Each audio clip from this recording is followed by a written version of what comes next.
Hello students, this is Mrs. Pavitra Ashok, your English teacher.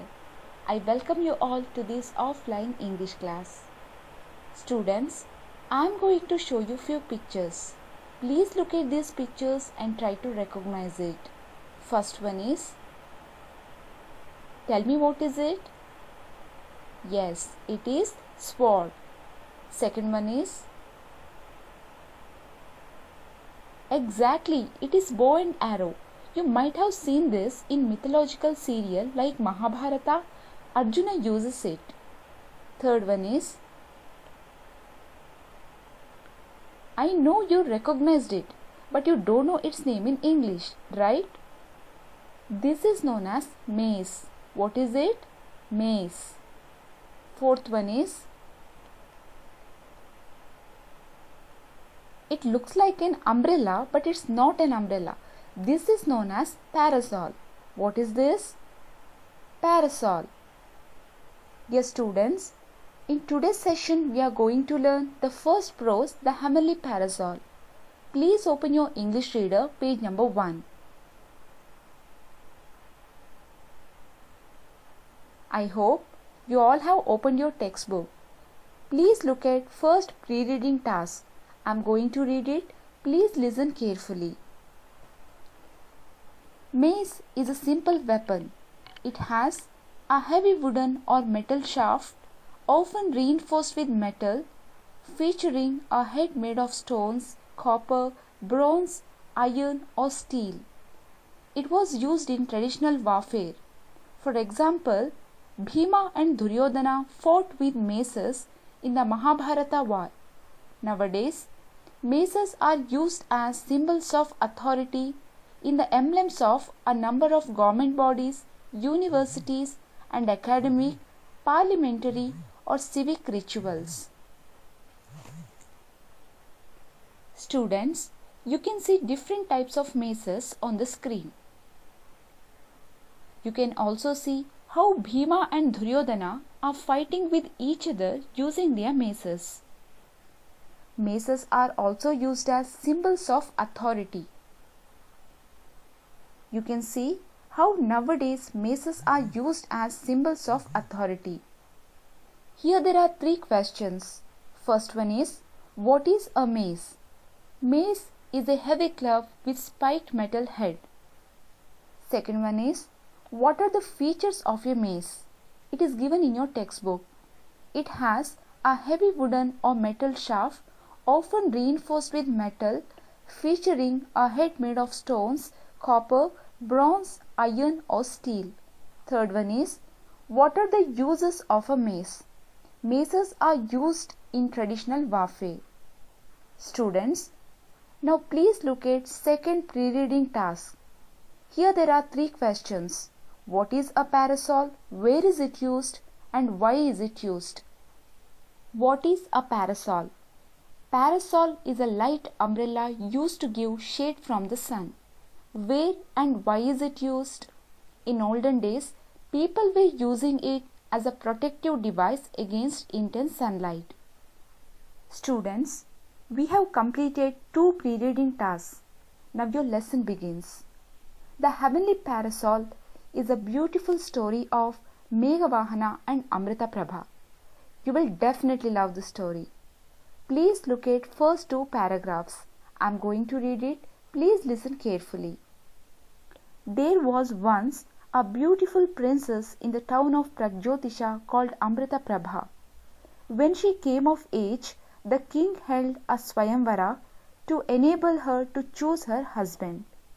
Many illustrious suitors, lured by tales of Amrita Prabha's beauty, assembled there.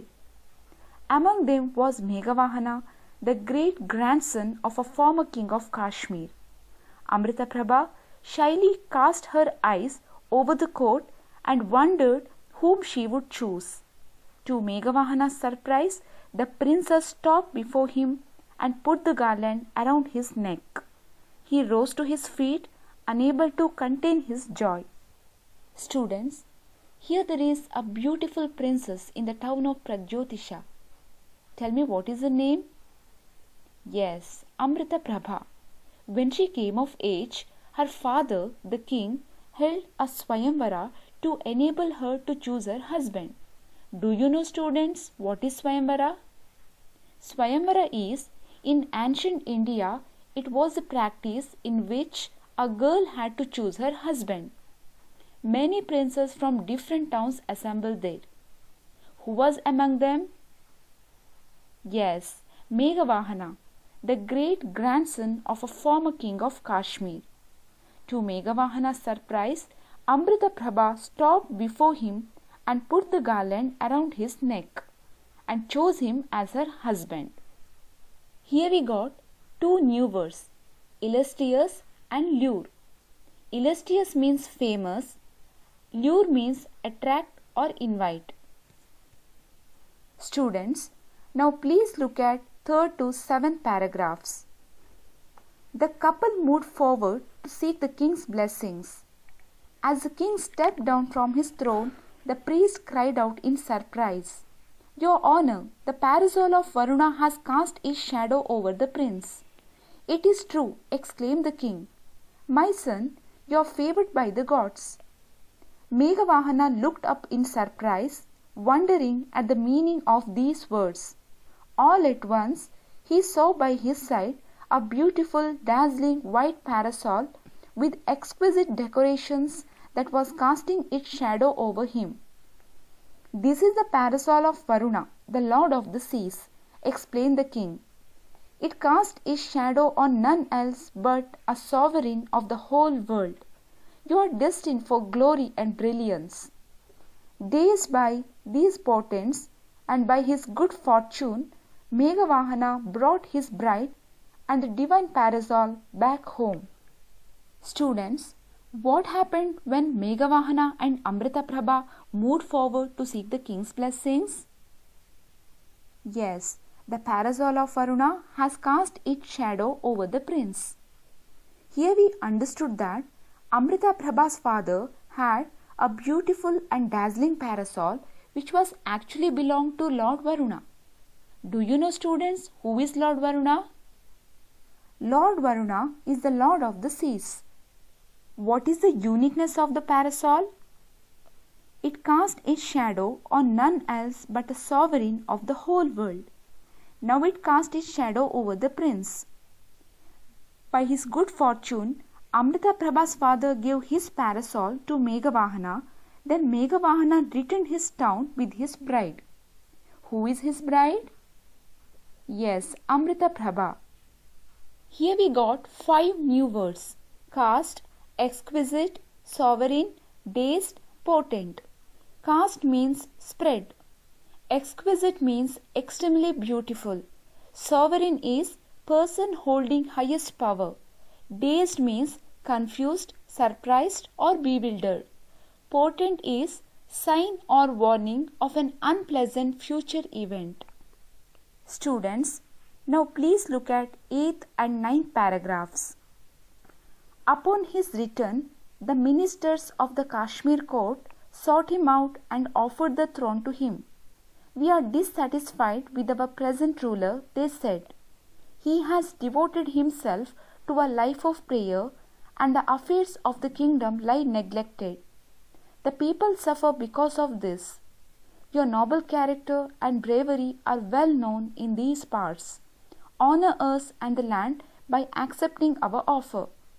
Meghavahana became the king of Kashmir. Soon he proclaimed a law against the killing of living beings. It became his ambition to conquer the other kingdoms, to impose this law on them as well. So what did we understand here? When Meghavahana returned his town Kashmir, he came to know that the people were dissatisfied with their present ruler. So they offered the throne to him. Now Meghavahana became the king of Kashmir. As soon as he became the king of Kashmir, he proclaimed a law against the killing of living beings. Students, now who became the king of Kashmir? Yes, Meghavahana. What was the law imposed by him? Yes, he proclaimed a law against the killing of living beings. It became his ambition to win over the other kingdoms, to impose this law on them as well. Here we got three meanings: proclaim, conquer, impose. Proclaim means declare, conquer means win over, impose is try to make somebody to accept. Students, now please look at 10 to 12 paragraphs. Once, while on an expedition near the sea, the king told his weary army to rest in the shade of some palm groves. I must use this time to plan a way to conquer the island of Lanka, he thought. It is the land of demons and needs to be taught the ways of peace. But how will I cross the great seas with my army? All of a sudden there was a cry in the air. It seemed to come from a wood by the shore, not far from where the royal horses were tethered. The cry came again, and the king heard the plaintive call, "Even under Meghavahana's rule I have been slain." In his agitation, the king did not wait to summon his officers, but ran towards the wood. Plunging through the undergrowth, he fought his way till he came to a clearing. There, before him, was the temple of Chandika, with some sort of human sacrifice in progress on the steps. A man lay on the ground, his arms raised for mercy, and a menacing-looking barbarian stood over him, brandishing his sword. So, what did we understand here? As Lanka was the land of demons, Meghavahana wanted to conquer the island of Lanka. While on an expedition, when he told his tired army to take rest, all of a sudden there was a cry in the air. What was that cry? Even under Meghavahana's rule, I have been slain. Slain means kill violently. I have been killing violently. Meghavahana was very much disturbed to hear this. He did not wait to call his officers, immediately ran towards the wood. Can you tell me, students, why was Meghavahana so much disturbed? Yes, as soon as he became the king of Kashmir, he proclaimed a law against the killing of living beings. Now, the plaintive call which he heard says that someone is going to kill that person. So, Meghavahana was very much disturbed. Immediately, he ran towards the wood. There before him was a temple of Chandika with some sort of human sacrifice in progress. You can see this on the screen. How a man is laying on the ground and how a menacing looking barbarian is brandishing his sword. Students, here we got 8 new words: expedition, weary, wood, plaintive, slain, agitation, brandish, barbarian. Expedition means journey with a particular aim. Weary means tired. Wood is small forest. Plaintive is sad. Slain means kill violently. Agitation is disturbed state of mind. Brandish means display or show. Barbarian is primitive, coarse or cruel human being. Students, in today's session we have learned the features and the uses of a mace, a parasol, and also we understood the half story of Amrita Prabha and Meghavahana. Now I am going to ask you few questions. Try to answer it. First one is, what was the name of the beautiful princess of Pragjyotisha? Yes, Amrita Prabha. Very good, students.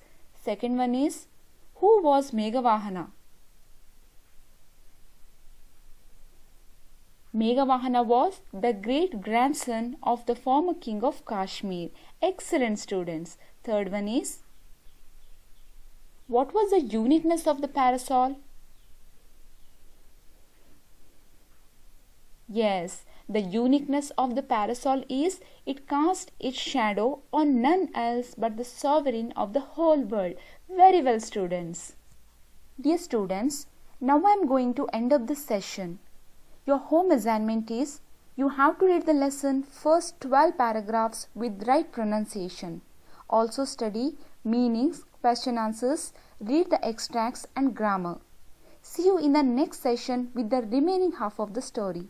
Bye for now. Thank you.